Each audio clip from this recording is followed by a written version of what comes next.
Good morning everyone, welcome to our small footprint. If you're new here, my name is Nyssa and we are a family of 8 who live off-grid in Australia. This video is not one of my normal ones. This is just a bit of an update video for everyone.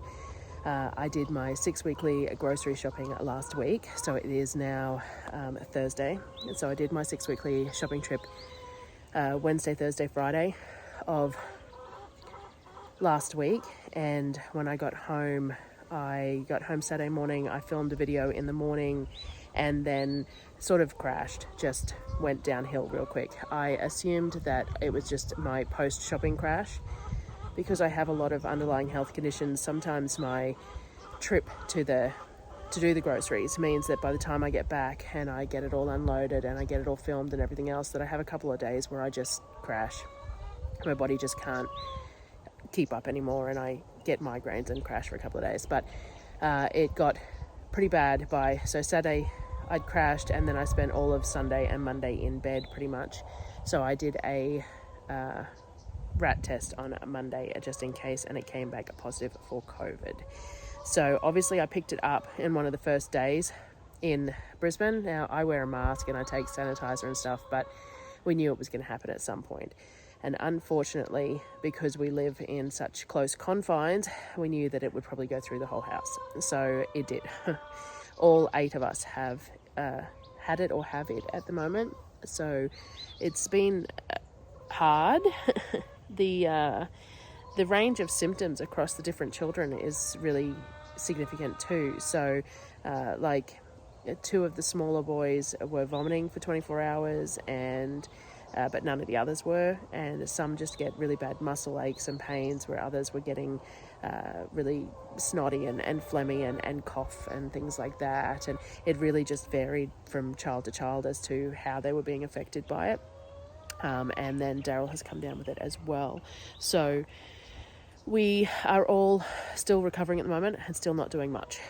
It's unfortunate timing. Today is the 1st of September. It is the first day of spring, and I should have all my seedlings started and racked up and on heating mats and everything else, and I haven't. I also bought a big box of green beans that I had intended to blanch and freeze and maybe do some pickling and things like that, and none of that has been done. And beans, as most people know, go moldy really quickly, so we've been trying to eat them as much as possible, but nobody wants to eat.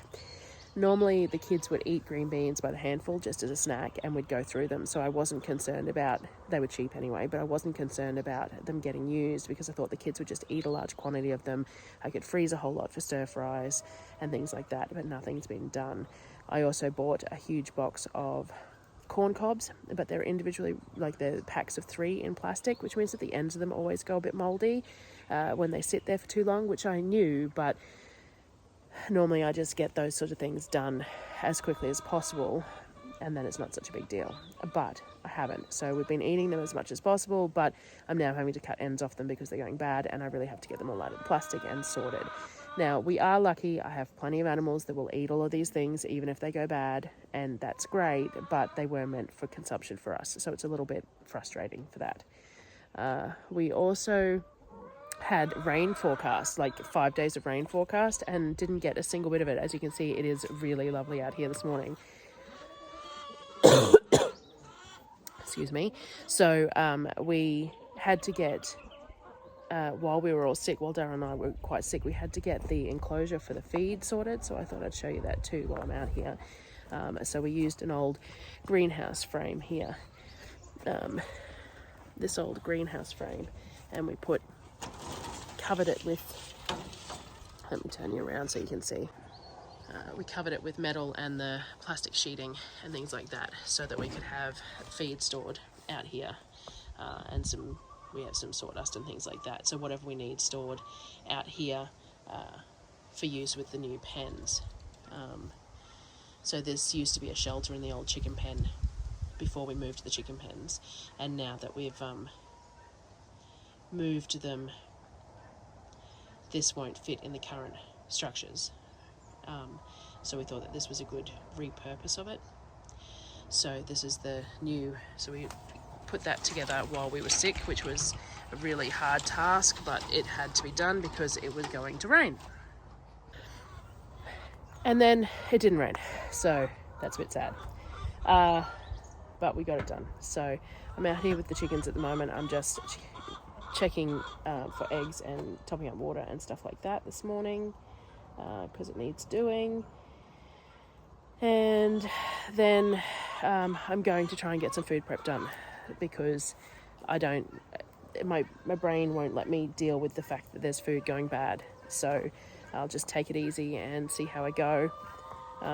We've got masses of eggs piling up too because, we were saying that we didn't have enough eggs, and then we've gained all these chickens, and now we have eggs galore and no one's wanted to eat. So we did Dutch baby pancakes yesterday, which use 18 eggs, which is nice, but most people didn't eat them anyway and they got fed back to the chickens. So but I made some sourdough baguettes yesterday in the hopes that would be food that people would want to eat. So I might just scramble a whole lot of eggs up and people could just have some bread and eggs and a bit of duck egg mayo. Nice high protein but gentle on the stomach sort of food. Not that anyone is sick as such, just that there's no real desire to eat food. Like, just don't really get hungry, to be honest. No real desire to do anything. From what I understand, this can go on for quite a while, which is not great. I'm pretty good at working through anything like that anyway. As anyone who's watched for a while knows, I'm not very good at being bored or at not doing anything. But the kids and Darryl and that are pretty good at taking advantage of feeling like not doing anything. So the kids are already whinging at me. I gave them a day in front of the television yesterday, and by 7:30 this morning they were asking for movies on the TV again, and I'm like, no, it's 7:30 in the morning, you can find something else quiet to do for a while. I'm such a mean mum. But yeah, so I've got some videos actually from before I even went shopping that didn't get out. I canned some beef and stuff that I wanted to share, so I will try and get some of that up as well. But it's a bit frustrating because this is the peak time for me now. As much as I don't do YouTube just for the money, we all know that is part of why everyone does YouTube, because it does create an income. And normally post the grocery trip I get a fair bit of momentum through the YouTube algorithm and stuff. So by doing my daily videos following the monthly shop, I gain some subs and some viewers and things like that, and it works well. And because I only do my grocery shop every 6 weeks, I only have that window once every 6 weeks. I do notice that some people who shop weekly or whatever and share it weekly, they get that bump every week, but I'm not changing my shopping habits to compensate for that. Obviously YouTube is supposed to be an addition to, not something I'm doing things for either, and that's the whole point. I very much do YouTube as I'm sharing what I'm doing. I'm not creating stuff for YouTube. I don't have the time for that. But it is a bit frustrating because normally I'd have all those daily videos coming out now that would help with that. But I'd also be getting all the food done. Also, update. So first 30 days down on Thermomix, and I sold 2 this month, which is really great. And thank you very much for the people who have purchased. Nicole purchased one, and she has been posting on on Facebook all the stuff she's been making, and it's wonderful to see her using it like that. So I have another 30 days, and ideally I'd like to sell another 4. So if anyone is interested in anything or wants to see videos on anything specific about the Thermomixes, please let me know, because I'd love to help you out.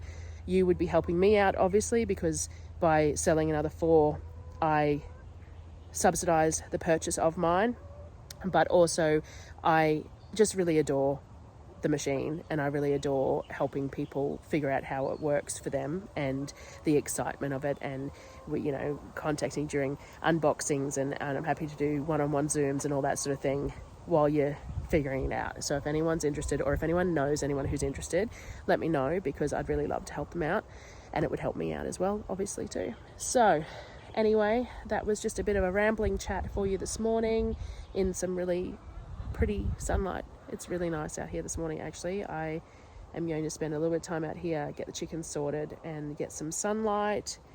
I think I might make some elderberry syrup later today as well for the kids, because they've all got a bit of a scratchy throat because the cough is pretty horrible. So that might be nice for them to swallow down as well, and I've got some raw honey there, so I might give that a go. But thank you very much for all the well wishes too, for everyone who's reached out and checked up on us and things like that. And hopefully this update keeps you all going, and I will see what I can get out over the next few days.